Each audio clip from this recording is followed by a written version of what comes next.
The Palestinians do not want peace and coexistence. They do not want their own state. That's a stepping stone to getting it all.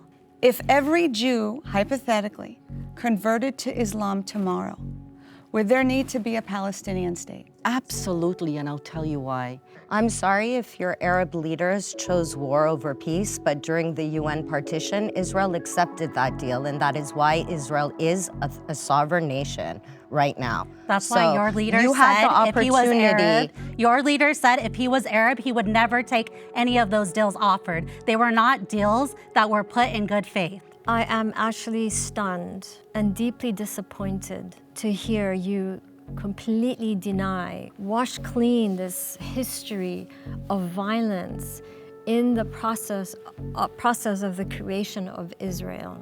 I'm deeply disappointed by that. Fair point. October 7, okay?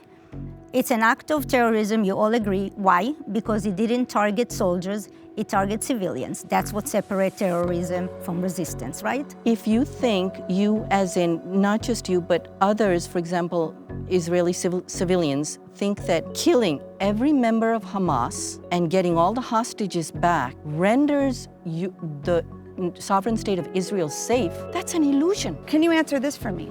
Gaza was under Egyptian control until 1967. You're so good at conflating and deflecting. And no one was complaining about free Gaza. Own it. Only when the Israelis succeeded in not losing a war. Are you saying that Netanyahu has no plans of taking over the land of Palestinians? Listen. No, yes or no? I am for Netanyahu. I'm for what Trump and Bibi are working on now. What, taking over de-radicalize Gaza? No, Palestinians can live there. No. That's not what they're doing. That's not what they're doing, right? You're not being honest. The Israeli-Palestinian conflict is one of the most polarizing issues in the world today. But behind every headline are human lives. In this episode of The Bridge, pro-Israel and pro-Palestine women come together to share stories shaped by identity, history, conflict, grief, and hope. Welcome to The Bridge.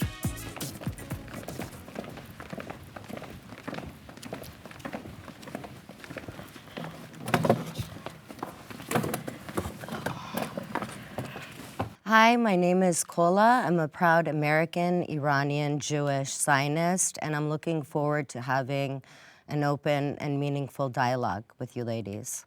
Hi, I'm Daniela Bloom. I am a proud Israeli American. I am pro-Israel, but I'm also pro-Palestine, free Palestine from Hamas. Hi, I am Shel Higal, and I am Israeli American. My roots is from Yemen, and I'm here to have an open discussion. Good afternoon, my name is Nadia.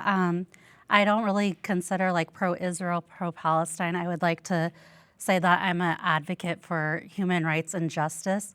When it comes to this issue, there are injustices that can be pointed out on both sides, but I tend to lean more towards pro-Palestine. My name is Ruqayya Khan, and my heart is for both Palestinians and Israelis. I'd like to do a lot of bridge building if I can be blessed with that skill. Hi, my name is Annie Zonneveld. I am for human rights, and that is the prism from which I do my work. And I tend to lean, at this moment, pro-Palestine. I believe the State of Israel had the right to be established in 1948.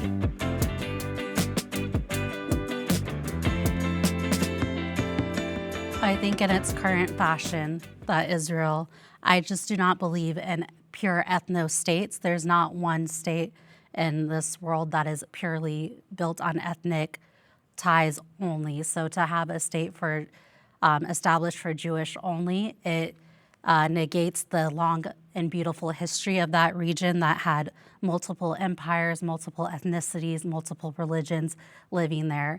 And so that was why I disagreed. I wasn't saying that Jewish people do not have a right to self-determination. So I just wanted to make that pure distinction, that distinction. But I do think the initial establishment from the British Mandate, it was kind of done under false pretenses. It was backdoor deals, promising one thing to one group of people, promising to another.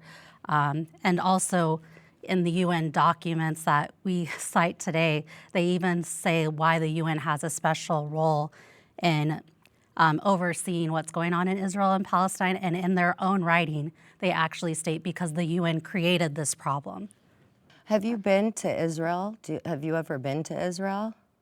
I have. I'm not allowed to go to Israel. Okay, well, I've been to Israel multiple times, and I can tell you there's over 2 million Arab Israelis that are living there, and they have not only full rights, but they even have more rights than regular Israelis, absolutely.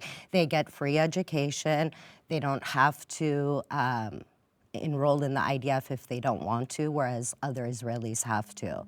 So they are living in peace and harmony amongst each other in proper Israel right now. Well, that's just not true, but we could, these are opening remarks, so I could talk about those later. So let me talk as first-hand Israeli, born, raised, and served in the IDF. First of all, the 1947 UN partition gave the Arabs more land than the Jews. That's the first thing that's happening. Yes, it is in history. And the other thing is that while Israel accepted it and they were ready to build and declare independence, the Arab world refused. Now, they were not misplaced by Jews or by the state of Israel. They were misplaced by their own leaders who instructed them to leave the land, especially the Mufti of Jerusalem, al-Husseini. He instructed them to leave their land and come back and invade when they wipe out all the Jews from Israel. So that's part of history. That's what happened with the UN 1947 partition. Now, as far as Israel being a Jewish state, Israel is the only Jewish state, but it's also the only state in the Middle East where all religion can live there in peace. Everybody can practice their religion. As Kola mentioned, there are 2 million Arabs, right, living in Israel. They have more rights than I have as a Jewish Israeli. I had to serve in the military. While I was serving, they go and get free education in colleges. And if you do visit Israel, what you'll find out is that most doctors, pharmacists, dentists, nurses, these are all Arabs. You know why? Because free education, it is very expensive. And most of us, when we released from the military, we don't have that kind of money. We have to go and work to pay for our own education. So this whole thing that you were saying about Jewish state is a bit wrong. Yeah, you know, one thing I would really appreciate if our conversation is not going to be propaganda and be really honestly, can you really look at me in my face? I'm born, raised Muslim in a Muslim family. My last name is Zonneveld because my husband's Dutch. But can you honestly tell me and look at me in my face and tell me that you, in the creation of the State of Israel, which I believe, as the UN mandated, the State of Israel has the right to exist. It's not going to go anywhere. And I get called Zionist for that reason. But can you honestly tell me that this was a land without a people and people without a land, and there was no Nakba, that there was no, you see documentation from documentaries of the Israelis that settled there, that the killing spree that they went to, from their own Hebrew words, retelling the story. Can you honestly look at me in my face and tell me that this is, they were asked to leave? Seriously? Yeah. So going back to this ethno idea, I don't think you realize that the Jews have actually been ethnically cleansed from the Arab countries they were living in well before Arabs came and colonized those regions. In fact, the British Mandate of Palestine was divided in more than 70% to what is now Jordan, and Jews are not even allowed to enter there. There are many countries in the Middle East where Jews are not allowed to even enter. So I just find it a little bit selective and hypocritical that the only Jewish state that welcomes all religions cannot exist, but it's okay that there's many other Muslim countries that don't even allow Jews to set foot. And you brought up the Nakba. We cannot bring up the Nakba without talking about what happened before the Nakba. I think we answered that question, but the thing that really continued on beyond the prompt was that the idea that there's equality in the state of Israel for non-Muslims, and that is so not true, because if you look at what's going on the day-to-day basis now, is that I don't know if you read some of the news that comes out of Israel itself, which is what I do. I read from the source. I don't read secondhand stuff, and that is that Muslims are not even allowed to go to mosque, or homes are burned down. The water, ridiculous thing. the water rationing. Have you been to Israel? Yes, I have. Okay. Yeah, I think one of the things I'm sitting here wondering, and I've been wondering about this for especially given the times in which we live, which is that this idea of an ethno-religious state, that's there in the Islamic world. Mm-hmm. Saudi Arabia is an ethnic religious state. I can name Pakistan, the Islamic Republic of Pakistan. That's an ethno-religious state. So I think one of the things I ask myself is, why is it that we Muslims, why do we need to single out Israel for having that ethno-religious identity, however you want to calibrate that? Because the precedents are certainly there in our Islamic world for that. I just wonder about that, right? Now, I'm not commenting on what is going on within the borders of Israel, who's doing what, how. I understand that's a separate topic, but I think there's some sense of unfairness there, singling out Israel, and it seems like it's a tiny little state. Now, the other thing is, I think I want to point out that, this notion of Arabs versus Israelis, this is really new. It's modern. We shouldn't get caught up in this because, there have been times in the pre-modern period, in the medieval period, when Muslims and Jews lived together, thrived together, ate together, married together. I mean, when was this? Well, certainly in Al-Andalus, they did that, okay?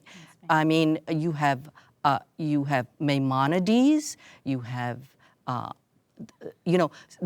example, Jewish mysticism, which is a beautiful thing within Judaism, flowered greatly with cross-fertilization from Islamic mysticism, right?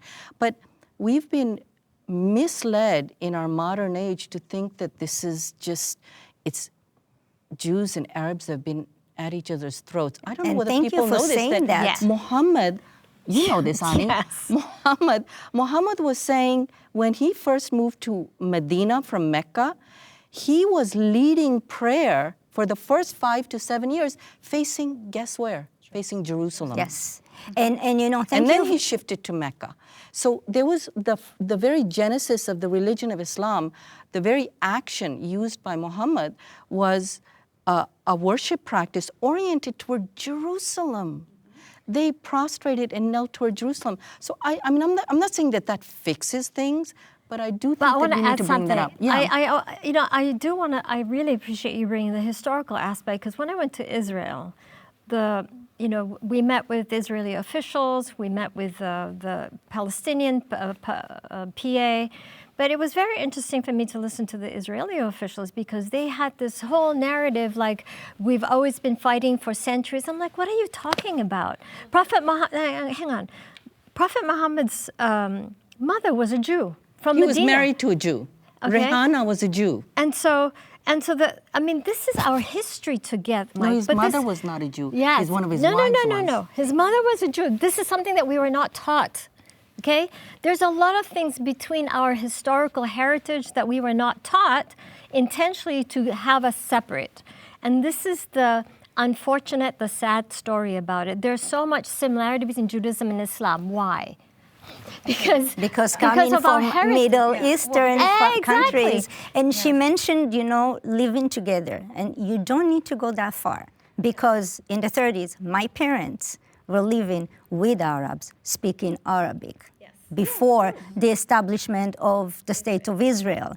So there were neighbors, there were friends. I understand that. So we don't need to go that far back, that they were sharing the same. But the political narrative, that we hear from Israel when I go to Israel, for example, is that, oh, we've always been enemies and so on. And so, but that and I have to always negate this, but this is not true. So how do you explain all of the massacres that happened all the time, that everyone is saying how peaceful and loving Which Muslims massacre? and Jews were, like the Hebron massacre? There's so many massacres that when I wanted to post on social media, I could not fit it on one page to put it. So I have a hard time believing how things were so peaceful in the middle of all these massacres. Hebron, after the She's talking creation. about before the creation of Israel is 1929, and they massacred their neighbors, friends that they've been living together in Jerusalem, Tzfat, and Hebron. Yes. Okay? Also in the Farhud in Iraq? Yes, and in Hebron, there are 86 people that got killed. In Tzfat, 18 people. In Jerusalem, few hundred people got killed. And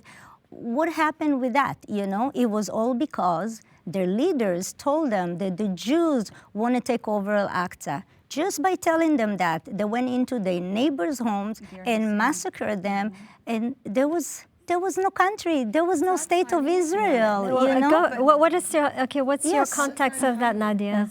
Deir Yassin's a massacre against Palestinians. That's why it was funny that you thought it was a massacre. Yeah, there's so many documentaries on it. That's where the myth of putting a baby in the oven, Israelis actually put babies in the oven.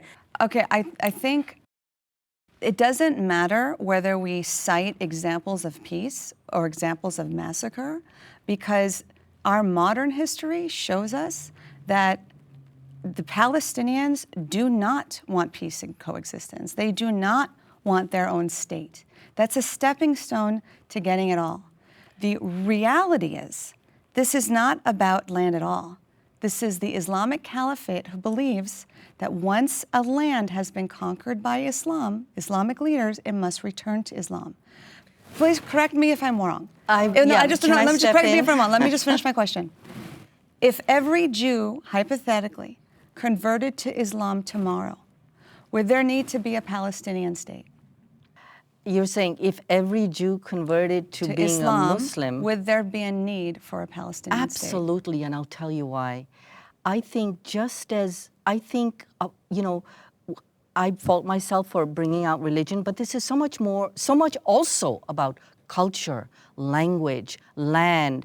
You know, the Palestinians, just like most other peoples, including now Israelis who now have developed a national consciousness and heritage, given that, you know, their state was founded almost close to 100 years now ago, the Palestinians have a real strong consciousness of the orange groves on their land, the food that their grandmothers cooked for them in such and such town and village, the marriage between, you know, this Palestinian family and lineage and another one on this date in this village, right? So those attachments to the land are really bigger than religion. And I would say actually much more stickier than religion. You know, they don't go away.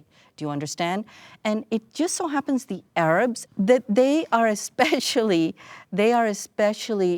peoples who are very land invested. And I think actually you can say that about anybody, but I think they have, you know, like when we think about the Europeans, they built, you know, the Greeks built the Parthenon, and you got other monuments related to other civilizations. The Arabs had primarily their linguistic accomplishments, their poetry, which really, what did their poetry speak about? Mostly land. And so I think we shouldn't discount that, right? And so my answer to your question would be a flat out no. Even if every but why Muslim? I mean, they're Palestinian Christians. 26% of Palestinians. Yeah, There's that's Palestinian the other Christians, thing, right? Right. So why Muslim only? I just want to really clear. There's Armenian Palestinians, there's Assyrian Palestinians. These are two distinct ethnic groups. We're not all Arab, first and foremost. Have we had a big influence of Arab culture? Of course. We're not all Muslim. 26% of Palestinians are Christian and 7% are Druze, which they no longer consider themselves like a branch of Islam. They're its own independent, beautiful religion. So I just want to be very clear. It's not the Arabs. This isn't an Islamic thing. And I know for a fact it has to do and rooted in the oppression, because if there wasn't, there wouldn't be a need for Christian resistance groups. And there are Christians that are even part of Hamas. I was almost going to say a TikTok word, sorry. So I wish we could stay away from buzzwords like oppression and whatnot. What oppression are we talking about? we're talking about what's evidenced and written profusely in all the UN documents. We have The UN. The UN document. Yes, there's UNRWA for the UN, but not for the I'm so Jews. sorry, I was speaking. Every single UN document starts out with the methodology, and it states how they came up and what they decided was like legitimate enough to pass muster. This isn't like, oh, I think I don't like these people. It's every single year too. It's not just because of October 7th. These reports have been going out for years. I'm sorry if your Arab leaders chose war over peace, but during the UN partition, Israel accepted that deal, and that is why Israel is a sovereign nation right now. That's why your leader you had the said if he was opportunity- Arab, your leader said if he was Arab, he would never take any of those deals offered. They were not deals that were put in good faith. There have been missed opportunities on both sides, right? But especially with the Palestinians. I would say the Oslo Accords Make sure you get this. should have been taken. Yeah. Hey friends, let's talk really quick about something that could seriously change your life if you were to ever get hurt. When you're seriously injured, whether it's a car accident, a slip, a fall, or something totally unexpected, your case could actually be worth millions. But here's the catch. Some insurance companies love to lowball you, like insultingly low. That's where Morgan & Morgan comes in. They are America's largest injury law firm with over 1,000 attorneys across all 50 states. And they've been fighting for regular people for over 30 years. This is not your average law firm. Just listen to this. They recently won $12 million in Florida. That's 34 times more than the insurance offer. $26 million in Philadelphia, 40 times what was originally offered. And $6.8 million in New York. Again, way more than the insurance company wanted to pay. That's real money that changes lives. Prior results do not guarantee a similar outcome. And here's the best part. It's 100% free unless they win your case. No upfront costs, no risk. Just real legal help when you need it the most. So if something happens, do not wait. Protect yourself. It only takes a few minutes to see if you even have a case. Did you know that you can start a claim with America's largest injury law firm in just a click? It's so easy. You can head over to www.forthepeople.com/DAF show, or just click the link in the description. Morgan & Morgan, for the people. The Nakba is a tragedy that has not been properly acknowledged.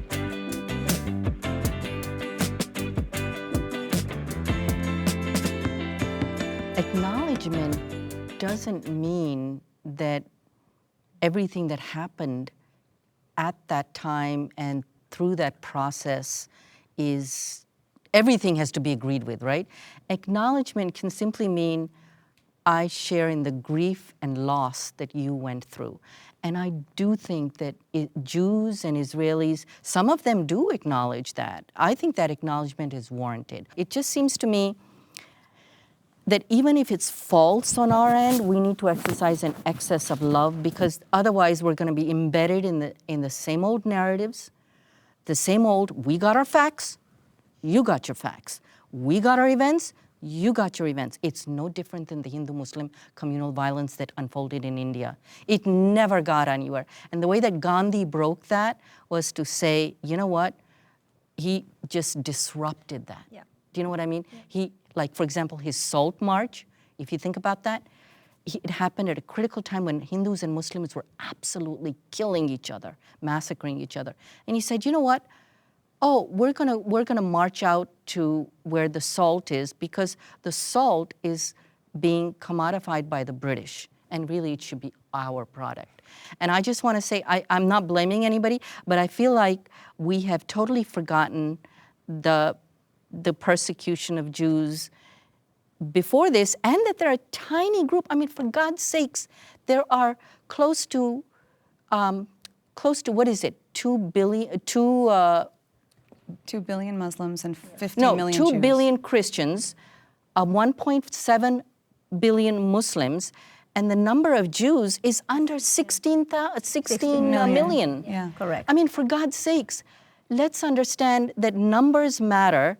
And if we have a community that is tiny, and yet it is a very powerful community, they have money, they have power, they have influence, and I don't think we should deny that.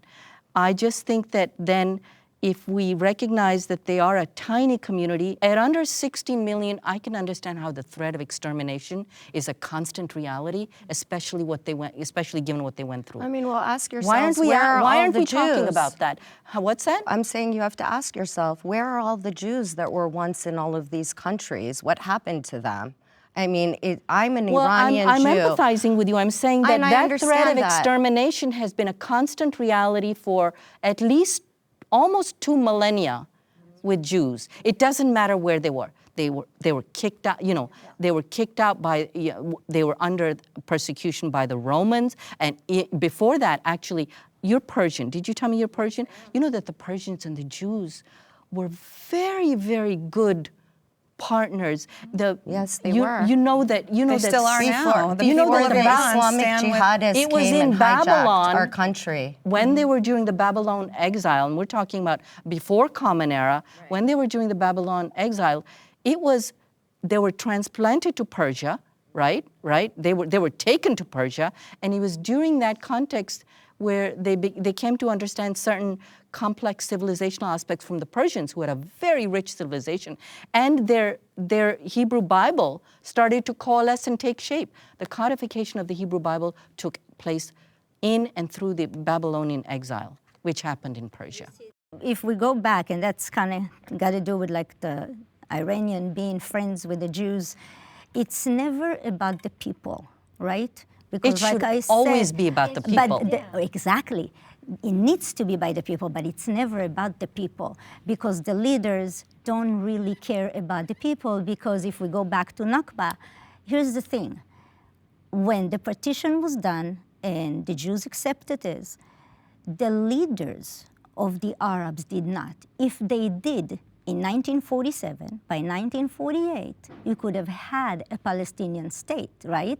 And throughout that, I know you're shaking your head, but you do need to check the fact. I don't know if you ever heard of the Mufti of Jerusalem, Al-Husseini, and you need to check the facts. This man was a friend of Hitler, and he had a plan to, exterminate the Jews. I'm sorry, but that's propaganda. It's not propaganda. It's actually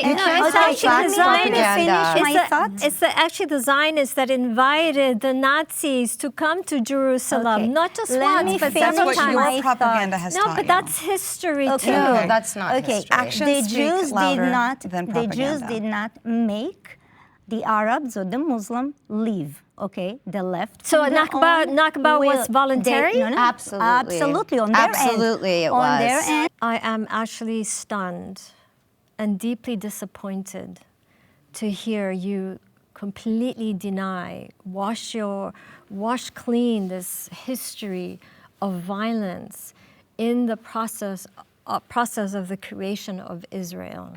I'm deeply disappointed by that. I want to respond to you because I really feel you were in good faith trying to have empathy for both sides. And the Jews do too. The Jews, even in the formation of Israel, didn't want it all. They were okay with sharing. I guess it's frustrating for us when there is focus on the Nakba as the catastrophe without putting that in context to what happened before. The Jews had already accepted a two-state solution. They were celebrating. And it is true that the several surrounding countries of Egypt, Jordan, Lebanon, and Syria, I think, or Iraq, and said, leave your homes, we will attack the Jews who are trying to take over Palestine, and then you can come back. They were the ones who encouraged them to go to the refugee settlements of Gaza and the West Bank. And they thought for sure they would wipe the Jews out and then they could come home. But that didn't happen. 8 months later, Israel won. If you start a war and you're attacked by 5 sides and you win, that is what happens. But let's also be honest that there were Arabs, there were Palestinian Arabs who chose not to leave. There were 160,000 Arabs who chose not to leave, and they make up the 2 million Arabs today. Can I have empathy for the disappointment and the pain that these Palestinians had to endure? I'm a human being. But you cannot ignore the fact that their Arab neighbors were the ones who told them to, and then when the war was lost by the Palestinians, they would not accept them as refugees, and they kept them in this position. Can I ask you a question? Do you feel that prior to the creation of the State of Israel, were they not European Jews that came to Palestine, that were welcome, that welcome as refugees, and they were hosted by Palestinians, Christians and Muslims, as refugees? Do you acknowledge that history? There are examples of that, for sure. There's also examples of the opposite, where with the Hebron massacre, the Arab uprising, the Jews were not welcome, and this is why the British had to get involved, and they had to promise one thing to the Jews and one thing to the Arabs because of the tensions. But again, this is a rosy. Okay, let me ask you one more question.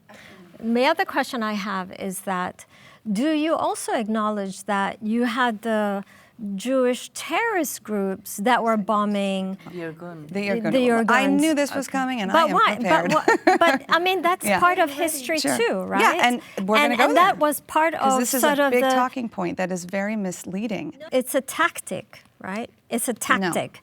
No. Nope. And so are you saying no, that it didn't happen? Are you saying denying? What is your no about? I'm happy to respond to it. So the Irgun was a form of a Jewish militia group, and they were attacking the hotel where British diplomats were present. It wasn't a civilian territory the way Hamas does 10 times and time again. Not only that, they warned the British that there was an attack coming. The British did not believe them. And yes, it wasn't just British who were killed, it was also Jews and Arabs. And guess what? David Ben-Gurion came out and condemned that act of terror. I would love to see Palestinians or the Arab world condemning acts of terror to civilians of the Israelis that happen to Israeli Jews, Israeli Arabs, Israeli Christians all the time. I mean, Queen Rania literally just did. But I just want to really put in, there were literal cities and towns where Palestinians lived, and they heard of what terrorism happened to their neighboring cities, and they left. And so to leave, that is not leaving by choice. When you're in fear, you're facing a threat or a suspicion because you heard what happened in the town over. And if you do go to Israel, there are plenty of beautiful parks, right? The initiatives, those are trees imported from Europe, and they're on the grave sites of Palestinians. So I would really encourage you guys to take a reflection when you do visit Israel and see what was there before. It doesn't mean that you guys don't have a right to exist. It doesn't mean that you don't have a right to defend yourself. But what I'm saying is that there were Palestinians living there. They did have suffering. And in your guys' responses right now, your onus is on Arab leaders when you, in fact, acknowledge that our government leaders don't really give a crap about us sometimes. It doesn't matter what government you're looking at, right? So to give the onus and say, oh, well, they left because by choice, and their leaders told them to do, you're in fact not empathizing. You are not looking at what actually happened. It doesn't really, to me, it's not, oh, okay, this leader said to leave, or you left because you thought something would happen because something happened in that village. Let's focus on what happened in that village and acknowledge it. And we could say, I'm a proud Israeli, but what happened in history right there, I'm not proud of that moment. The October 7 attacks were acts of terrorism.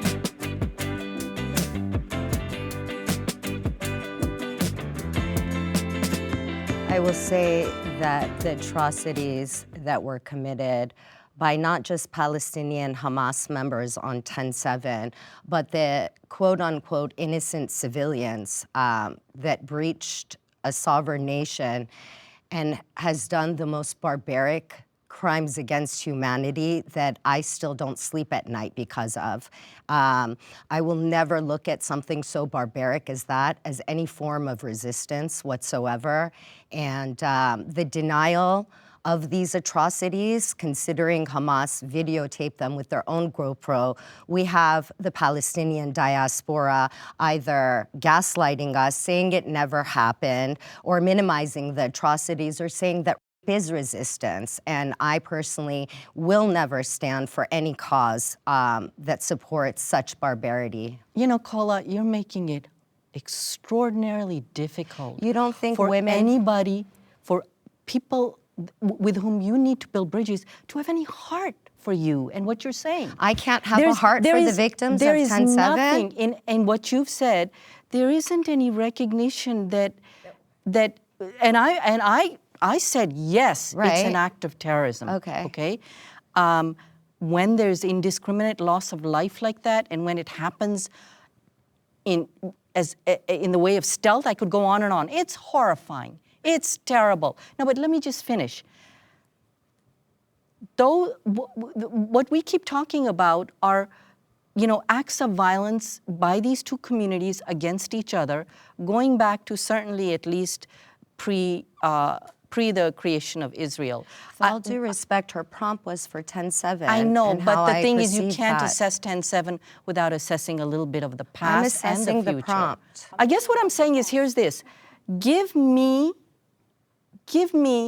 something with which to work with you, to love you, and to say, you know what? To go back to my own backyard, which is Arab, Muslim, whatever. To go back to them and say, hey, we've got to change the calculus here. It's not working. And guess what? We've got people who are looking at us, our two backyards. They're just seeing us, endlessly. Your narrative is this, my narrative this. You have this fact, I have this fact. The genocide that's going on, some Israelis do not want to recognize that. And you want to talk about bad leadership. There's plenty to be said about Netanyahu here. I wanted to say, you said we give you nothing. You're trying to say that we should acknowledge... I didn't say that to you. No. But to acknowledge the Palestinian suffering, right? Okay. This prop is about October 7. The next one, they're talking about the Palestinian suffering, okay? So let's concentrate on October 7. Good point. All right. Exactly. Good point. Yes. So let's talk about this. Fair October 7, okay? It's an act of terrorism, you all agree. Why? Because it didn't target soldiers, it targets civilians. That's what separates terrorism from resistance, right? So we all agree on that, and you all agree that it was act of terrorism. Now, what was done, it was things that it's beyond imagination. I was there. I've seen it. I wasn't just there. If you know the Israeli community, we're tiny country like you mentioned. Every single one of us lost somebody, every single one of us. I lost a childhood friend who was shot point blank for just going to feed the cows, okay? And there were a lot of things, okay? My niece's boss was a peace activist. This guy so wanted to live coexisting with Palestinians. He was rooting for two-state solution. He always took his family to the border. He lived by the border in a place called Kfar Aza. And every weekend, he'll take his wife and 3 kids, and they fly kites along the border with the Gazans to show them that they want coexistence. You know how they found him? They found him in bed, hugging his wife and 3 kids, all shot dead. That's right? abhorrent. And this Awful. is horrifying. I agree. And that's my niece's boss, right? 2 months ago, his mom died. She died from a broken heart. She lost the whole family in a single moment. Now, for Israelis, it's different than Americans. Like when we had 9/11, people in the West did not feel the pain like it was in New York. In Israel, you cannot compare it. It's the whole country. Every single person feels the pain. My sister lives on the border. My sister and my mom, they get rockets on a daily basis for years, right? And the things I've seen there, okay? I couldn't sleep. I couldn't walk. I was watching my back. Is there Hamas coming behind me? Is this the next Palestinian coming? Because civilians are the one that supplied Hamas with the maps of kibbutzim, the maps of community, names of family, members, kids, pets. Who kills dogs? Who kills dogs? Eli Sharabi, that was just released, there was a hostage, came home, thought he had his family. They killed his wife, 2 daughters, and the dog, okay? So, I mean, there were things that you cannot describe that happened that day, okay? And like I said, every single one of us was affected in a way that we can never go back after what we've seen, ever go back to what we offered before. That was a turning point for the Palestinian. They chose the wrong turn. And even those in Israel that did want coexistence and did support two-state solution, even those people, it's very hard for them to argue for that today because after what they saw. And you know, there was one guy that was in one of the communities in Kibbutz Be'eri that he was in the safe room while Hamas knocking on the door, burning their house down, shooting through the door. His wife in the room with him, she died. His daughter in the room, she died. His son survived and he lost a leg. Do you know what he said when he survived that?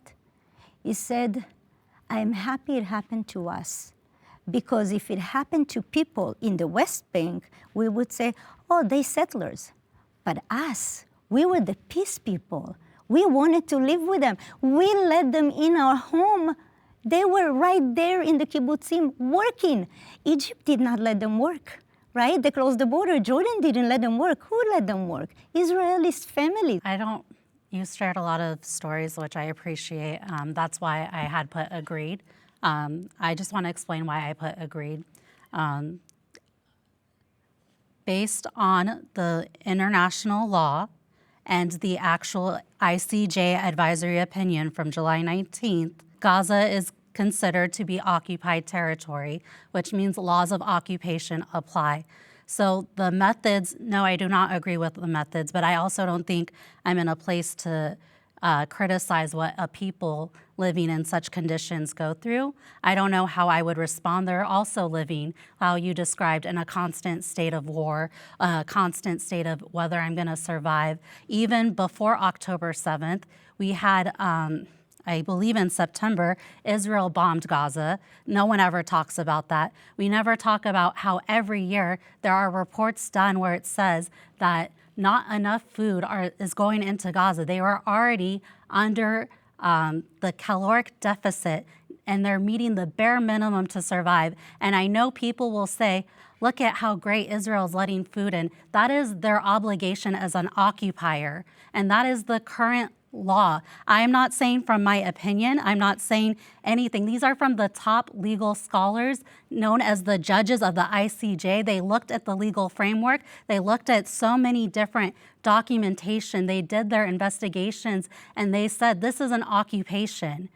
And so, yes, just based on the laws of occupation, the occupied people do have a right to resist the occupation, and even by violent means. But this is why I agree that it was terrorism, because there were acts involved in that resistance that takes them outside of that. There are things like what you described that I could say, yes, I looked at the international legal standards, that's a war crime. Wait, so rape and burning alive people is we have to get something that. straight. No, she said it is a war crime, is what yeah. you No, said. but she also said that I can't pretend what resistance is. No, that's not what I said. I want to just make sure it's very clear. That's not what I said, though. The people who were attacked on October 7th were the most pro-Palestinian Israelis. These were the Israelis who would do everything they could to get work permits, to drive Palestinians to Gazans to get treatment. And it was these very Gazans that drew maps of all the people living in these kibbutzes, these secular Israelis. Yes, we all know they that. wanted to we do know was that. We peace. already heard that story. Okay, So, but heard that. Okay, so there's no resistance. There's no, oh, I understand. If you're so frustrated, of course you would turn to barbarianism and slaughter children at a concert, slaughter families in their home. If you have a gray area, if that's blurred for you, you're part of the problem. That's not okay. for me. The fact that even just an example of this. We were asked about October 7th, and immediately the conversation was hijacked. Oh, give us something to come back to. We can't even have our prompt. We couldn't even put pictures of kidnapped children and families up before they were taken down. We couldn't even have 2 days to mourn the losses of our victims without you screaming apartheid occupation. There has to be a line where everyone who stands for humanity says, no matter what you feel politically, what happened on October 7th, there is no excuses. Can I say something? See, you're saying you, and you're lumping us all into whoever that you is in your head. And that's a problem. Okay, so you're coming with Tell me how that, please tell me that you're on my side with this. We are feeling so empathetic towards all your... I think I said I unequivocally condemn the October 7th. Unequivocally. So I think that there is clear lines of war crimes. We all said yes to that, and that should have just, for whatever reason, that didn't register with you, because what we're getting back from you is this constant attack as if we are part of the problem. We are here to listen to you, to hear and feel you and feel your pain. We agree it was a war crime. Under international law, it is a war crime. Nobody's negating that. And the fact that you're looking at us as if we are the you that you have a problem with, like how you describe the Palestinians, if all Israelis, Jews converted to Islam, it's not a Muslim thing.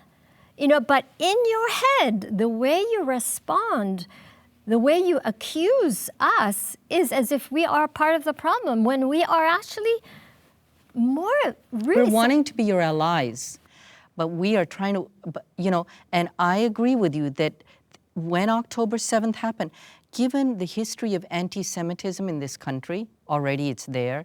It's there in this country. It's there really everywhere in the world.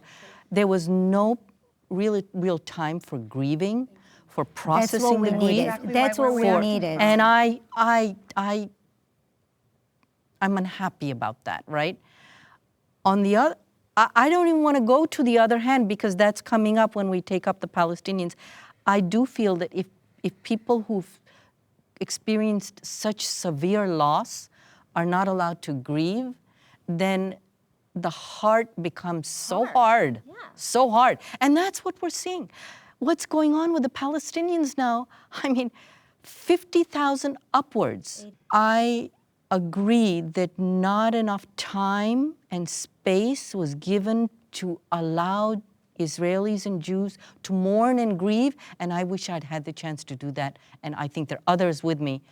Do that with them, and then maybe move on to other things. That never happened. And we appreciate you saying that. Yes, we do. Because I'm not saying it just to No, I know, but it was something we felt that we didn't give us even time to mourn. Israel's military response in Gaza has gone too far.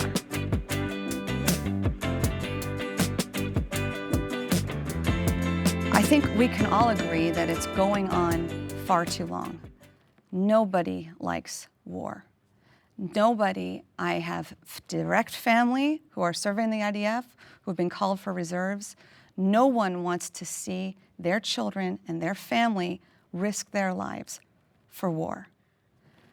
Unfortunately, because of how Hamas has operated, embedding themselves underneath civilian homes, hospitals, churches, mosques, this was all a tactic. They have the most sophisticated tunnels and weapons. Rather than using the aid to actually improve the lives of the Palestinians, this is where they've used it. So I wish that it was sooner and quicker. I do believe with every part of my being that Israeli army is trying to do their best to mitigate the risk of casualties and civilians. Even in the 2 weeks that they entered Gaza, they put out warnings. They encouraged the civilians to leave. I don't know any other country in the world who would do that and also supply as much humanitarian aid as they had, despite Hamas stealing it. It is the protests of the Palestinian people who are anti-Hamas that speak volumes about what's really going on today in Gaza. And I do want the war to end. I do want there to be a ceasefire. And I hope that happens soon.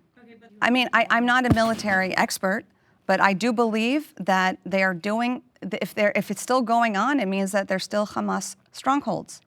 And all Hamas has to do is surrender and return the hostages, and they refuse. So I think the anger should be directed at Hamas. You have not seen videos of IDF blowing up people's homes and shooting at civilians in the head, and the doctor's reports of bullets in children's head, and then that being like a clump of children. And then you see the next few days, young men being shot in the groin, like all of a sudden that's all the injuries that they get. So you haven't seen any of those videos, the IDF wearing women, Palestinian, Gazan women attires, lingeries, or you haven't seen any of those? No. No, and let me take this because I'm the only Israeli here, basically. No, but this is... I'm the only Israeli who actually connected to the IDF line. I do not listen, not to right-wing, not to left-wing news. I just get the notification straight from the IDF. Every strike, every attack, everything they do. Now the question was, they did too much?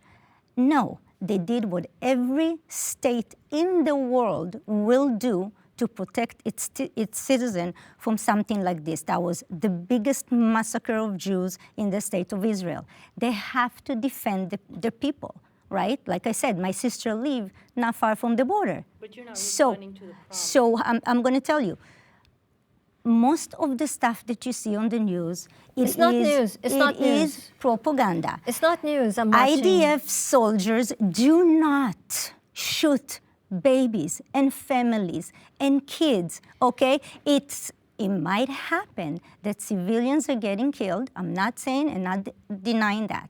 Obviously, it will happen. But here is what's happening. First is a war that we did not start. They did, right? So they need to take responsibility. That's one thing. The other thing is, Israel is expected to fight in a way that no military in the world is expected to be that high on a standard level, right? They expect Israel to kill terrorists that embed themselves among civilians, right? Israel is the only military in the world who drum pamphlet and do what they call knock on a wood, right? When they, on their roof, when they notify them, this is the building that we're going to attack. Now you tell me what military in the world will actually risk their own soldiers, right, notifying the enemy where and when they're going to attack. Only Israel. Okay, this is the most humane military in the world. Now, yes, Palestinian civilians are dying. They're not dying, they're being killed. They are being killed, but you know why? It's not. Excuse me. Their leaders are in tunnels and in bunkers, in all the money they've been stealing, all the aid they've been stealing, while they keep their civilians above ground to die. You know why? You know why it's good? Do you know why it's good for babies to die and kids to die? Because every time they die... So you can't go on for a long time. So let me ask I understand, you a question. I kind of want to know, you were the only one that said they weren't doing enough. So I want to know... it's not that I'm saying that I think they're not doing enough. I do believe that IDF is one of the most moral armies in the world. I mean, that wasn't the prompt or the question. What are you asking? The IDF has gone too far, or Israel has gone too far.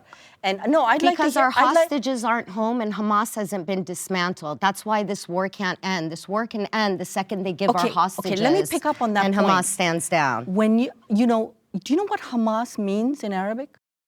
I honestly don't. See Hamas is related to the Arabic word that means enthusiasm and passion and fervor, okay? Now, here's the thing. Here's what I'm trying to get at. You have to appreciate what she's trying to say instead of just dismissing. I unequivocally condemn the actions of Hamas. But to me, it's confounding to think that the state of Israel, with its army, with its sophisticated hardware and so forth, can wipe out an idea, right? So Hamas, I don't condone what they did, but the idea, they think they're resisting. Their tactics were abhorrent. But my point is, what is the end game here? Do you really think that they even if, let me ask you this, if they killed every member of Hamas, do you think the Israelis are safe? Not until hostages are back home. That's right. If you think, you as in, not just you, but others, for example, Israeli civilians, think that killing every member of Hamas and getting all the hostages back renders the sovereign state of Israel safe, that's an illusion. That's an illusion. Maybe for a certain time period, but that's not going to work. But can I ask you something genuinely? Because you're talking so much about so-called atrocities that the IDF is doing. Why is it that I never hear any pro-Palestinian outrage when Ahmed Breka was actually shot in the head by Hamas for trying to access aid, a 9-year-old Palestinian boy? I hear all these things that you're saying, but you don't bring up the thousands of hours of videotapes that the IDF recovered of the way they were torturing their own people. All of that goes out the window, because if we can't somehow dehumanize Israel, then it's not worth talking about. And that really pisses me off, because I do care that children are being killed. It doesn't make me happy for any child on any side to ever be killed. The only difference between you and I is that I wholeheartedly believe that Hamas and the Arab leaders put these people in this situation. They've had money being poured in from all over. They could have had a Singapore. Their children could have had schools instead of being sent to Hamas camps to learn how to kill the Jews. Okay? I agree with you. So I'm sorry, I have compassion. It's just that I don't put the blame on Israel. To think that you can wipe out the idea of protest and resistance with people that's been stamped down. By the way, I really was so offended by Netanyahu's statement, or I don't know which leader, that, the Palestinians are like, there were racist terms used to describe them. Very racist terms. And mind you, there is racism here. I know that Arabs live in the state of Israel. I know that, but there is no discounting the fact that as a group, the Palestinians are thought of as animals, as brown and black-skinned kind of rot and vermin. That's not true. I think they serve in government. We're not the ones who have a street named El Abid. That's for the black slave. Yeah. The prompt was whether we agree or disagree if Israel and their military action has gone too far.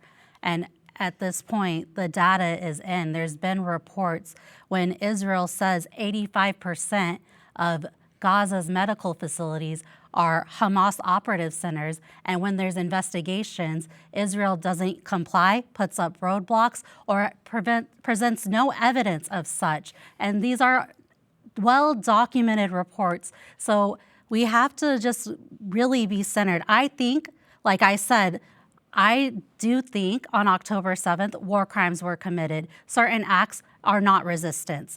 I do think certain acts are not self-defense. I think we have to draw distinct lines, and they are well written in international law. Hospitals and schools and religious centers are off limits, but for some reason, they are very much targeted. And then we have leaders of Israel saying things like, oh, we have to kill the next generation because that could be tomorrow's terrorists.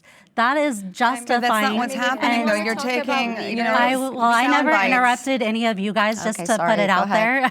Never once. I let you guys speak. And so I'm just trying to get my thought, but because you guys all interrupted, I kind of lost my train of thought, just to be honest. But we have well-documented times. They investigate every time a major hospital is hit. There's literal reports just on medical facilities. We have Doctors Against Genocide. There are things that are going on that aren't, oh, they're just casualty of war. And I'm not trying to say that's how you meant it, but when you just say like, those are casualties, to me, that's you not humanizing Palestinian children. When you said, oh, we have to dehumanize Israel, notice I did not once question when you told us stories about what happened on October 7. I said that is outrageous. I'm against that. What I'm saying is that you have to, this is why we asked about the Nakba too. Recognize that there are things being done and don't say things like alleged. No, it's well documented. There's videos, there's testimonies, there's so many reports about it.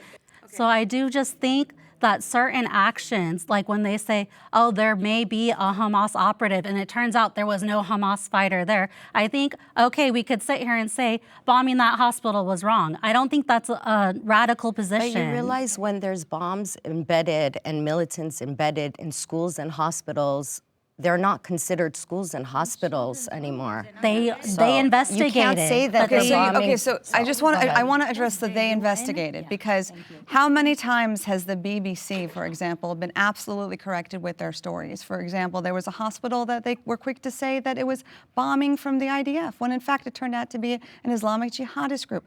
The numbers from the Gaza Health Ministry, how many times have those numbers been revised, which shows actual numbers of militants being the majority, not civilians? And again, hear all of us say, it is horrible to have civilians die, to have children die. Bullets in their head, that's not intentional. That's a part of collateral damage in a war.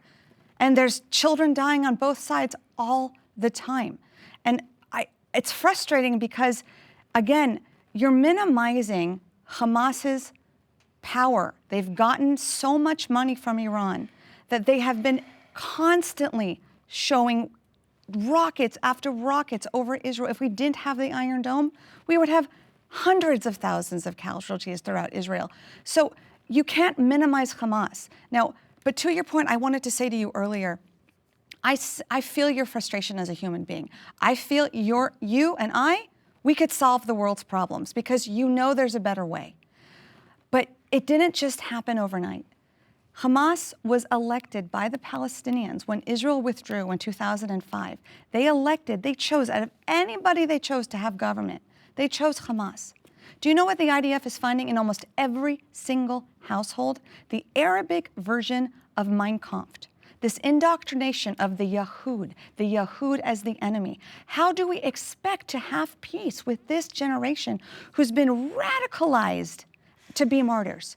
And yes, I understand what you're saying. You can't eradicate terrorism. You can't eradicate racism, but you can certainly rehabilitate it. I have a question. Why are those books so clean while it's in a bunch of rubble? Why what? Why are the Mein Kampf copies found in pristine condition amongst rubble? The idea of coexistence feels naive right now. Well, I want to be hopeful. I'm on the board of a Israeli-Palestinian organization called Family Circle. And what it is that these are Palestinian and Israel families who have had loved ones killed by the other side.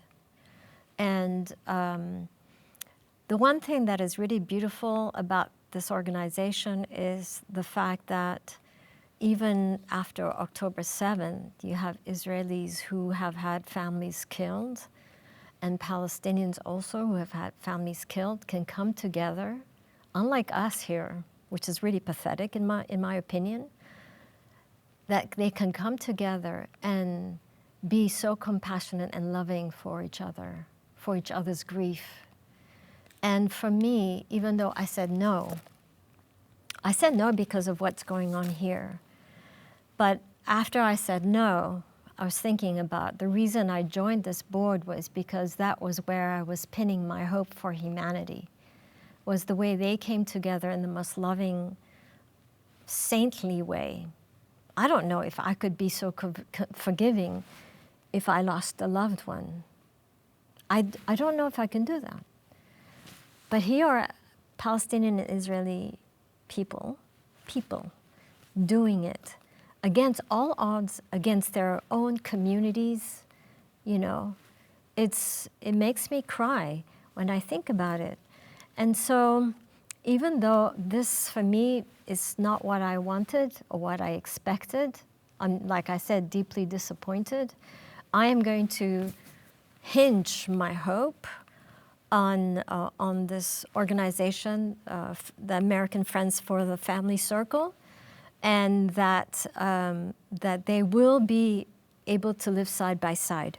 Because for me, I see so many similarities between Palestinian people and the Israeli people. They are very similar in their character. They're tenacious. You cannot put them down. They are resilient. They are smart. I mean, imagine if they lived side by side in peace. Imagine what the world would be. You know, not just in peace, but in how they can just ripple effect on peace throughout the world. And that is what I am hoping for in my lifetime. But it cannot start. And I came here because of the empathy that was exemplified by the people, the families that I've witnessed on stage here in Los Angeles, at the Skirball, that how they are genuinely loving each other. This is not a show. And so I'm hinging my hope on that. So let me tell you, there's a small amount of Palestinian and a small amount of Israelis. Post-October 7, they still believe in coexistence. It's not the majority opinion right now. And I mean, on the Israeli side, you can blame them. They felt, especially those communities by the border, they really wanted coexistence. They lived for peace. They helped the Gazans. So in general, post-October 7, coexistence, unfortunately, if we want to be realistic, it's not going to happen. But it does not mean that I don't want Palestinians to live a good life, right? I think Hamas is a bad thing. They should not be there. But I think Palestinians deserve the life to create a life somewhere else, right? Because before Oslo, let me explain to you. Before Oslo Accord, right? I mean, I lived in Israel, and we lived in peace. I used to shop, okay, at the Palestinian side. I got good deals on a lot of stuff, right? I used to shop there. I used to shop there and bring stuff here to my store in the US. So I remember that time, and it was a great time. And the Palestinian came to work. Most of construction workers were in Israel, Palestinians. But then Oslo Accord came. And then come a man named Arafat. They claim himself as the leader of Palestinians. He speaks to the Western world in world of peace, and then he speaks to the Arab world in Arabic in war. Here comes from the river to the sea. What is from the river to the sea? This is the whole state of Israel. So we ask for coexistence. We don't have a partner for coexistence because they want the whole state of Israel, right? Now, the state of Israel is everybody knows it's tiny, right? But people do not understand how tiny that is. So the Arab world takes 12.3 million square miles, and Israel is less than 8,500 square miles, right? I mean, it's so tiny. So why the Palestinians don't actually go to countries where they share the same value, the same religion, the same way of life, and build a life? I mean, look The at Jews had Muhammad. Yes, look at the. I had to do that look as at the an family. Iranian Jew. Exactly. So look at Hadid's family. He calls himself Palestinian. Who doesn't want his life? Who doesn't want to be Gigi or Bella Hadid? If you give that option to any Palestinian in Gaza and say, hey, choose a country and go, you know what they're going to do? They're going to run for it because they want a good life. But you know, Jews have been in a state of diaspora by their own language, right, for almost over 1,000 years, we've been right? kicked also. Moving, kicked off. So I guess it's not easy to then say to another people, you go into that state. Because I'm you know not what? telling them to go. I'm saying we cannot live next to somebody who actually wants to exterminate us, right? And to be fair, there's this some moment of senses time, far at this better. moment of time, that is correct. But they do have a choice. I need to ask you something. Yes. So you are supporting ethnic cleansing, basically. No.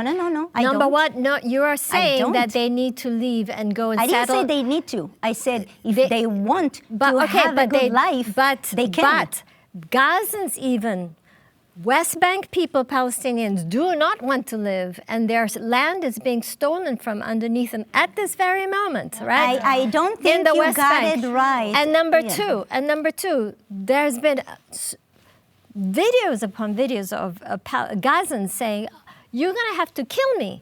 I am not That's the leaving Gaza." indoctrination. That's a problem. No, That's a huge That's problem. not indoctrination. Yes, it is. They would rather die than give a better future for their own family. That's playing with words a little That bit. is nationalism. And when you tell somebody at the point of a knife at their throat, you're going to find a better way of life over here. No, it's no knife on their throat. Well, that's the other thing I have hard issue with, because if the Israelis truly wanted the land, they could have had it. In fact, no, hold on. Can you answer this for me?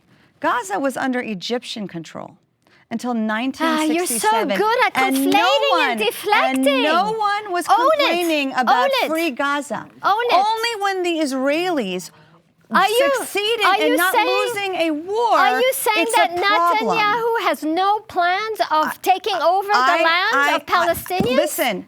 No, yes or no? I am for Netanyahu. I'm for what Netanyahu. Trump and Bibi are working on now. What, taking to over de-radicalize Gaza? No, Palestinians can live there. No. But it's going to be That's not what they're de-radicalized. doing. That's not what they're doing, right? You're not being honest. That's not what they're What are doing. they doing? They're building a humanitarian camp.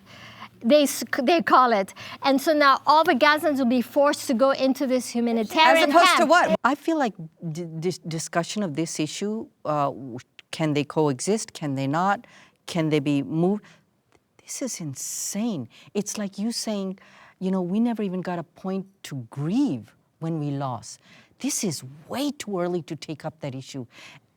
You know what Jews and Israelis and Arabs need to come together, or Palestinians, find a shared vocabulary for 10 words. Okay. Peace, that Israelis think, do the Palestinians think that? God, do the Israelis think? Do they think that? Land, just certain key concepts, 10 words, and get consensus on just a shared vocabulary to start with. Do you understand? And by the way, I disagree with Ani. I think this has been wonderful. I really do. And I want to thank you, Daniela. I want to thank you. All three of you really. I see hope here. I see certain ways of... Yeah. So I'm actually really impressed. And I know that even my co-discussants may think differently, but I have a question for Annie. Can I just say something really quick?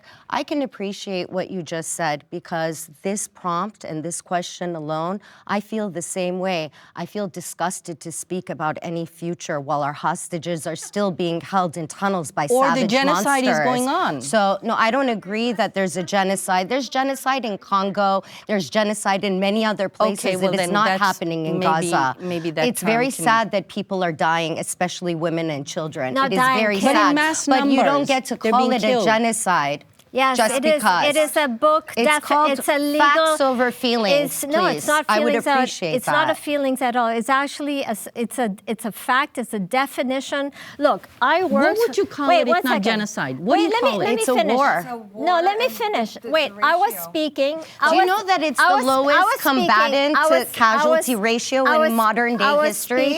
I was speaking. It's never happened before. Well, because you drop bombs, okay? And so it is a genocide. It is when you drop 2,000-pound bombs, you're going to kill a lot of people. Yeah, so that's a ratio. A lot more would be killed if it was indiscriminate. Look, it's not if indiscriminate. you can assassinate specific Hamas leader in Iran, like You're going to compare that huge surgical. Iran country Hang on, to this I'm confined- giving an example You can't of the compare it. skill. I'm giving an example of the skill of the IDF and what they are capable of doing. But you haven't right? the And tunnel but I'm not hostages. finished speaking. And so you guys go on a ramble for a long time. Genocide is there's a whole scientific definition of it that was actually put together by a Jewish Holocaust survivor. And he just sadly passed away, and he called it a genocide. And so for all of you to deny it as a genocide is part of the problem. You are not facing reality. You cannot kill an ideology. You cannot kill a people because it will come back to haunt you. You cannot have peace until your neighbor has peace. And you this can't is also expect us to be Judaism. Jews with trembling knees anymore. We're not going to lay down and let people kill us. New leadership on both sides is necessary to break the cycle of violence.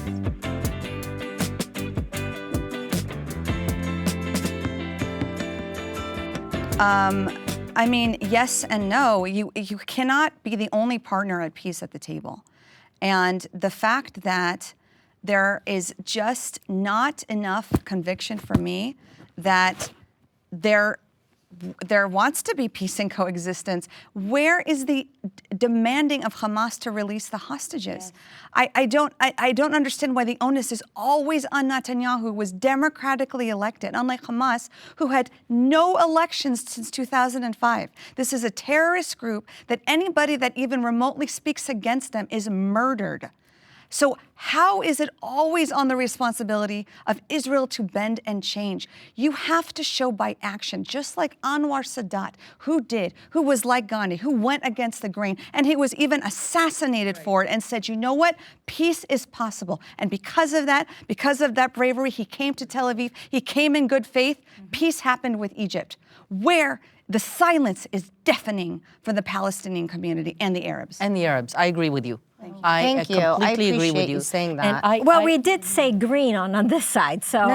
you know. I said red because I do not think that it needs to be changed on both sides because On which side only then?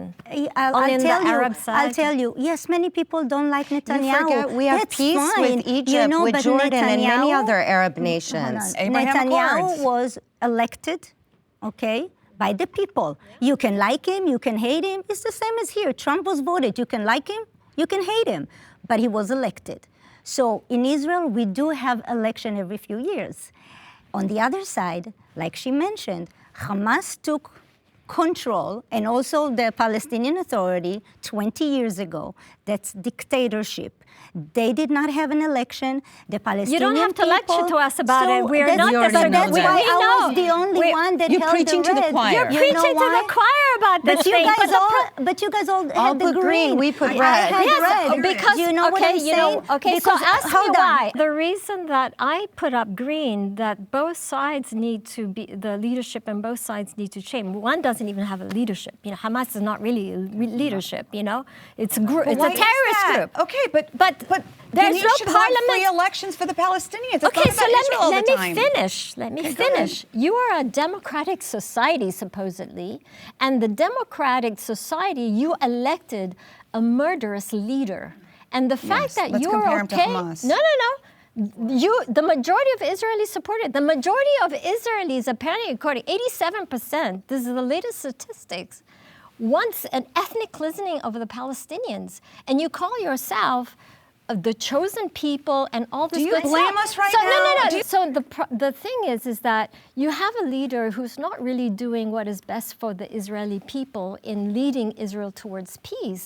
That's why you have Israeli people in Israel. We've had many different prime ministers. Let me finish. And that's why there are Israelis demonstrating for many months, even Because prior to we have a October 7th. democratic society. Because you have a democratic society, because he was trying to dismantle democratic society. Where's the Palestinian voice? And Where's your outreach No, for don't the deflect. voices? Don't deflect. No, it's not deflections. Yes, you are so interested are. in Israeli democracy. Because Where's the I said- Palestinian democracy? How come they can't protest against Hamas? But have Okay, you Teresa, ever- we're getting caught Hold up on. in a Have you ever realized, though, that Israel does have peace with other Arab nations for a long And time? never started a with war Egypt, with after. Jordan. This is a different situation here. want us to change all of Israel With all due and respect, for what? with all due Bibi never respect, started a war. Egypt, Jordan, and Morocco do not live under Israeli occupation. Well, I think that outside leadership is needed. I'm not even sure that leadership on the part of the two constituencies involved is enough. I'm not even sure it's possible. It certainly isn't possible on the Palestinian end. And I don't think the U.S. can play any stakeholder role here. They have lost their credibility. I don't know who, where. I mean, maybe the Chinese. Maybe an entity that has a long civilization like the Chinese do, a sense of ethics and governance that is wholly different to the Western one, right? Can bring in new and fresh perspectives. But I guess what I'm trying to say is I'm not even looking for leadership on either of these two constituencies, Israel or the Palestinians. I think it needs to be outsider leadership, and it needs to be taken in good faith by the constituencies involved. I don't know, that's like my 2 cents worth. If you get China, Wishful thinking you is do right. know My pipe that I'm smoking. you do know that if you get China involved, that's not a good end for Well, the the Arabs Palestinians. won't listen to the Chinese. No, but Yeah. that's not a good end for Palestinians. Yeah. It's not going to end well for Well, them. I don't know Yeah. who. No, but- I'm just saying an because external do you party. know about Muslim living under China? Well, I know the about Uyghur- I know So, about yes. that, but concentration listen, camps. you So- can't but it is tar with happening. one broad brush. But it is happening. The Abraham Accords, Dubai, Saudi Arabia, these are showing we have wonderful normalized relations where capitalism and opportunity and forward thinking should be the currency, not just ideology. And I do think Arabs are not going to listen to any other leaders other than their own kind, which is understandable. So if we can get an exemplary country who is moving forward like they are showing with the countries in the Abraham Accords, and they decide to lend their leadership and direction, I think that could be a good idea. You mean one of the Arab countries Yes. that is part of the Absolutely. Abraham Yes. Accords? Why not? Yes. I think Palestinians should be in charge of Palestinian sovereignty, Palestinian voices, and Palestinian leadership. To pass it off to anyone else is to give like a... We saw what they did. But right now, but the thing speaking, now- I'm literally speaking. I don't ever interrupt you guys. Although I would love to, I really just don't. What I was saying is that when we say, oh, maybe an outsider should do it, it's low-key giving colonialism. It's low-key giving, we don't think they could govern They themselves. can't. They elected Hamas. Let's be very real about electing Hamas. Okay. To be very real, 50% of Gaza is under the age of 18.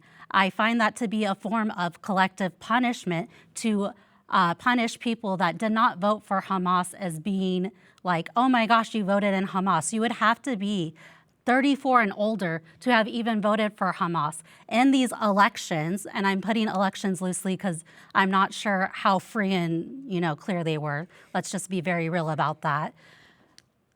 They won by very, very low margins. So not even majority of people voted for them. So, and so what to about say, Palestinian Authority? What do you think about them?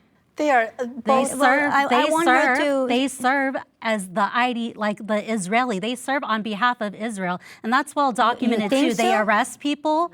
Yes, they do. They help. supposed to, They people without. They arrest without warrant, without probable cause. They just arrest The Palestinian authorities. Yes, they do. Abbas. Yes, they do. Abbas is the one that pay for paper slave. You're aware of that, right? Are you aware of what that is? Yes, Do I'm you very know? well aware. I'm literally telling you how bad the Palestinian Authority is. That's why I... But Okay, then you just said the so- but Palestinians you should said be they in charge should of be their in charge, government. so But there who? could be why can't they vote for someone else? Can I say That's the something question. here? Why? That's Why what don't I'm you- trying to say. So why don't you have an oppositional force? I know that in occupied Iran right now, which is where my people live, yes, it's occupied by Islamists that took down our Shah in 1979. So please don't give me that look, because that is what's happening, okay?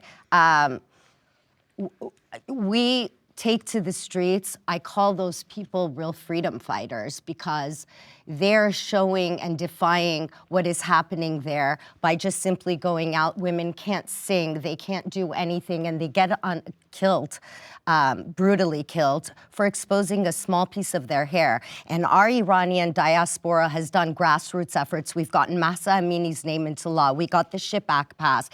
And you know what? We have an oppositional force so that when this regime goes down, we already have a representative. Maybe there is, and you're just not aware. There's like nuanced conversations within the community. If you're not in it, maybe you're not aware of it. And they don't have a voice, though. That's the problem, and that's what I think we can all agree on. I feel that, you know, it's so premature to talk about who's their leadership, can coexistence happen. I mean, we're witnessing a decimation on one end and a yearning to getting all their people who have been kidnapped on the other end.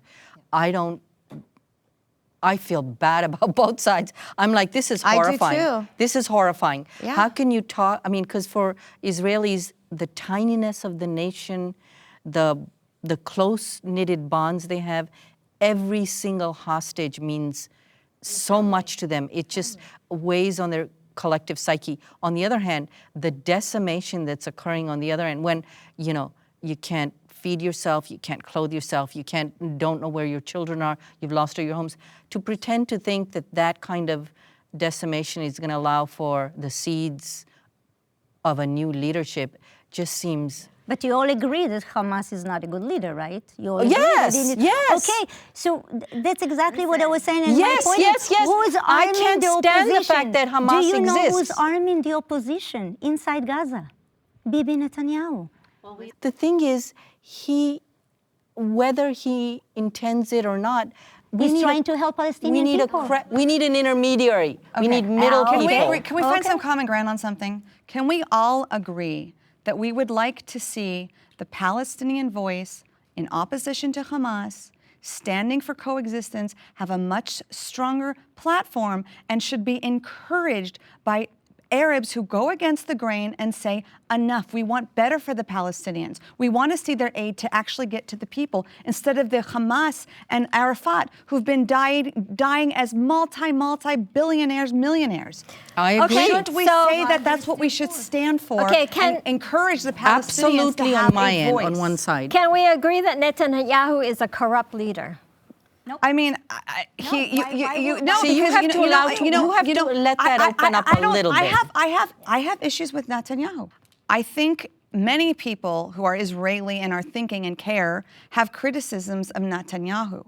The problem is that gets scapegoated and hijacked and taking the responsibility from the Palestinian leadership and wanting more for the Palestinians and their voices. It's so easy to vilify Netanyahu as evil, bad man in the way of peace. It is touch deflection, because actions speak louder than themselves. Okay, again, before October 7th, hundreds and hundreds of rockets every week. Where is the aid to all of the Palestinians going?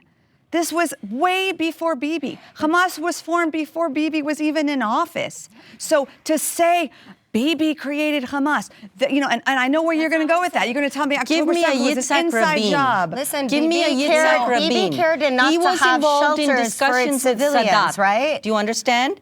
The Israeli leader who was involved in discussions with Sadat was killed. I know that. But give me somebody like that.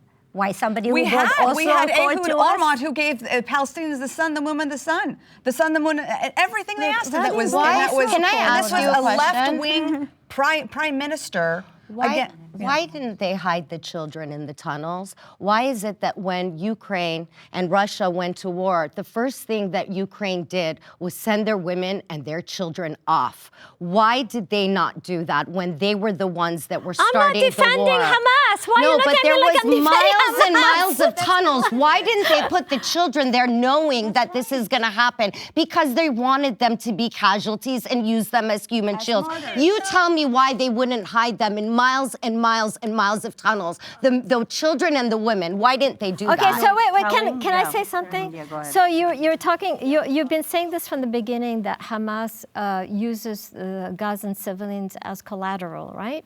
And then on the basis that they are hiding in the hospitals and schools and etc. And then there's I'm speaking. And so then, but you also have to understand that Israeli citizens, a lot of you guys serve in the IDF, right? And you also have IDF, the headquarters in Tel Aviv. So isn't that sort of like, you're in the civilian area, IDF, so how is that? Not combat bases. Why? Because it's not combat It's bases. intelligence. Intelligence, yes. Yeah. But it's not combat, okay? They're not inside cities like Tel Aviv. And no, nobody was targeting military bases. Nobody. They're targeting my sister's home. That's what they're targeting. I know that. So there's a difference. There's a huge difference. I understand that. But you have such a... But you're trying to compare it again. You No. can't compare it. No, There is a you military are- base you- outside of Gaza, though. And that There was, has to be and for there was one of security. the It's called the targets. Israeli That Defense actually was the Force. main target of October 7th, where war crimes Yeah, it was their committed and they first went to the target. festival It was their and first went to target. other It was- places. Yes. Did the UN write about it? Absolutely. Is it a war crime? Yes. I said I agree. That's wrong. But you guys are here justifying bombing hospitals when the same, you'll take that evidence because it was, fitting your narrative, but the same people that investigated and did the same due diligence invested the claims that the Israeli government said that Hamas is hiding in 85% of the hospitals and that's why we targeted them. And there was absolutely no evidence presented. We've seen all the and evidence. nothing We've seen found. the videos of If the you tunnels. Okay. These aren't just news reports because they have to be investigated. They have to reach the level of due diligence and investigation. So if I'm just speaking for myself, if I am a government that said, oh my gosh, look at all this Hamas activity in this hospital, I'm going to go show it. I'm going to bring the UN people that investigate. I'm going to say, look at XYZ and put out all the evidence. I would not put up roadblocks. I would not ignore the inquiries. I would not just put blanket statements. I would draw out the map, and they do not do that. And when they actually get in to investigate, there is no evidence. They actually write this in their findings. We find that there is no substantiated evidence to back up Israel's claims. And in fact, they actually write not to what you guys are saying, collateral damage, or it just happens to be targets. They actually make findings that Israel is intentionally targeting medical staff, hospitals, children, and women. And that's where I want to end that thought. I think that is the only solution, is a two-state solution. But I also am aware that both sides want it all. I go back to what I said earlier. If we can if Israelis and Palestinians, with the support of external parties, can get together and drop 10 words in common that they want to talk about these 10 words and come up with a consensus of, okay, yes, we both agree this word means this. It shouldn't be politicized words. It should be just words like, I don't know, you know what? Draw up a list of 10 words. Because that's where we're at. We can't even agree on we can't even agree on basic things like, What is a war crime? Well, no, that's like step 64. We can't agree on a word like shared, or like a word like violence, or a word like peace. We can't even agree on those. Like, those are loaded terms, but we can't even agree on what they mean, right? Because there's so much emotion. There's so much, the history and baggage and this and that. And I just feel like I would like that done before speculating on what the future holds. And I really thank you for talking and sharing and opening up and hearing, right? I mean, I detect hope. Based on the prompt, in an ideal world, and people may not like this, but I see people living side by side. I don't think it should be a purely Muslim state, a purely Christian state, a purely Jewish state. So I do think it's a one-state solution with equal rights for all citizens. There's no two-state at this point. I cannot even see that because of the continued expansion of illegal settlements. Yes, by the 2004 ICJ advisory opinion, it is deemed an illegal settlement. We see the actions of expansion. So with that being said, I don't think 2 million people should be forced to live in a 26-mile strip of land, especially when some of them come from cities that are just outside of that land. Why can't they live side by side with you and in peace and have equal rights? So I see, like, if I had an ideal world, I see a one-state solution with based on principles of true democracy, and that's what I would be hopeful for. All right. In an ideal world, there would not be 13 Islamic countries that are under the Sharia law that I cannot step foot in, right? In an ideal world, my life won't be in danger if I visit any of the 50 Muslim countries just because I was born in Israel and I have the wrong passport. So this ideal world does not exist. And due to that fact that they are 50 majority Muslim countries, and there's only one tiny little Jewish state, and this is our history throughout the years. We offered 5 times two-state solution, which was rejected.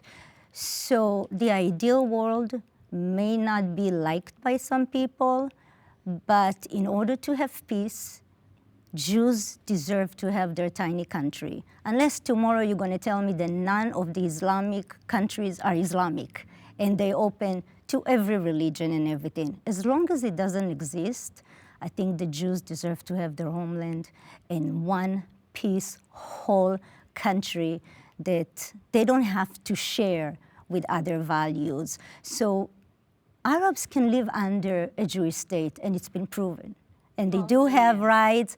They were Palestinians, and they got citizenship, and they can have full citizenship under the Jewish state.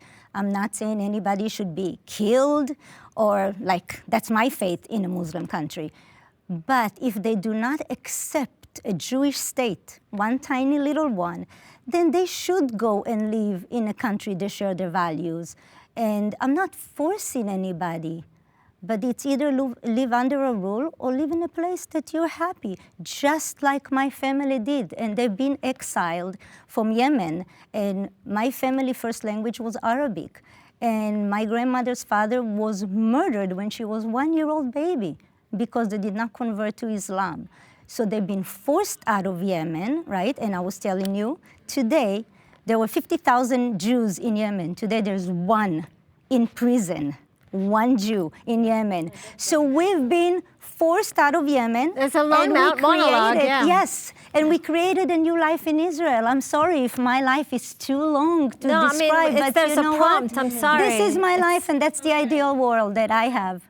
So what's ideal is to actually see Palestinians by action, not by social media, but through action showing they actually want peace with Israel. In Israel, we have Arabic being taught in schools. We have every sign in Arabic and in Hebrew, okay? I would love in an ideal world, in an ideal world, to see Hebrew being taught in Gaza, seeing songs of peace with Israel. I would like to see by action that they really do want that, because I don't believe it. So ideally, actions speak louder than words, and if those actions happen, I will embrace it. I will stand with my Palestinian brothers and sisters. I love your emphasis on language, right? I mean, Hebrew and Arabic are sister languages. They share so many words, right? And what a missed tragic opportunity that I think it's a wonderful thing that Muslims or Arabs or however you want to group, that they learn more about Hebrew, right?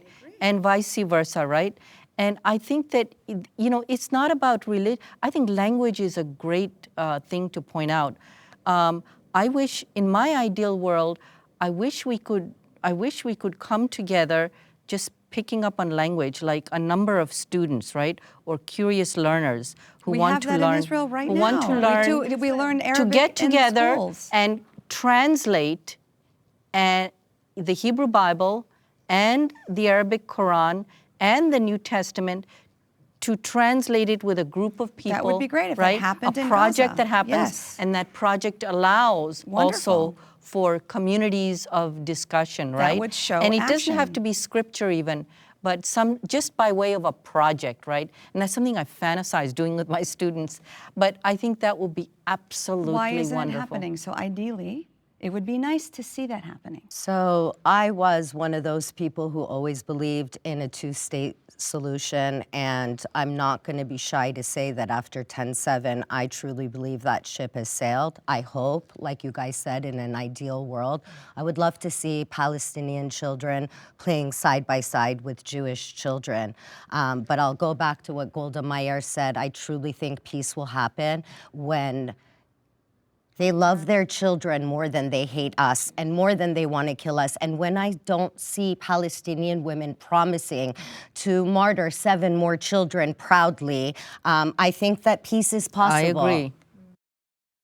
I agree. That's a disgusting statement. Why? To It's say that, true, and to we've say that seen them say Palestinians it. don't value their children. They have love just like you as a mom. I think don't know if anyone you who are. offers their children as a martyr does not love their children, or has a very sick, distorted version of love for their child, because you're supposed to protect your children, not offer them as sacrificial lambs. I just want to say, though, that as a Jew, we're no longer going to apologize or are we going to have to defend our right to exist in our own ancestral homeland?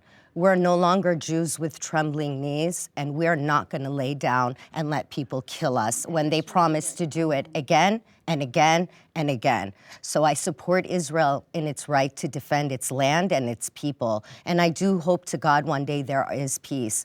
And all of this can be so far back in history that we can't even remember it. But as of right now, I can't speak about any solutions until they bring them all home now. No people, and that's all I have no to say. community should have to bend down on trembling knees and beg we for their did. survival.